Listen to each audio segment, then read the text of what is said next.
प्रश्न है हमारे पास, अनुच्छेद 19 के विषय में लिखे। तो संविधान का जो अनुच्छेद 19 है ना, उसमें क्या क्या बोला गया है इसके बारे में हमको बताना है।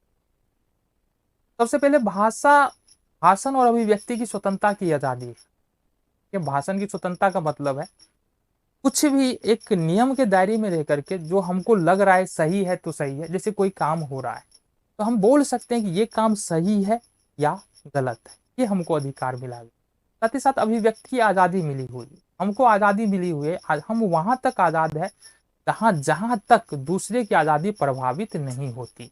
तो दो बात है, एक बात तो हमको बोलने का अधिकार दिया गया है, अगर कहीं गलत हो रहा है तो गलत बोलो, सही हो रहा है तो सही बोलो। दूसरा है अभिव्यक्ति यानी पर्सनल स्वतंत्रता की आजादी मिली।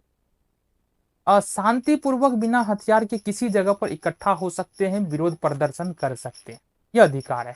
अगर मान लो सरकार की कोई ऐसी नीति आ रही है, गवर्नमेंट की कोई ऐसी नीति आ रही है जिससे कोई जनता संतुष्ट नहीं या कोई वर्ग संतुष्ट नहीं है, तो कहीं पर जाकर इकट्ठा हो सकते हैं बिना हथियार के। हिंसा नहीं होना चाहिए, बिना हिंसा का हम इकट्ठा होकर के उसका विरोध प्रदर्शन कर सकते हैं।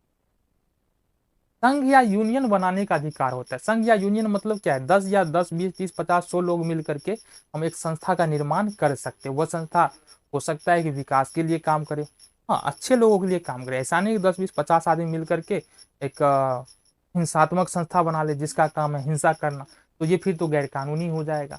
ऐसी संस्था का निर्माण कर सकते हैं जिस संस्था का जो है लक्ष्य है या तो खुद को फायदा पहुंचाना लेकिन समाज को देश को नुकसान नहीं पहुंचाना, या फिर समाज देश को फायदा पहुंचाना। तो ऐसे संस्था या यूनियन का बना सकते हैं।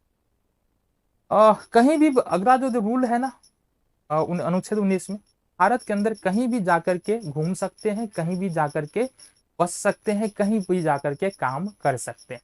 ये सब अनुच्छेद 19 में चर्चा किया हुआ है।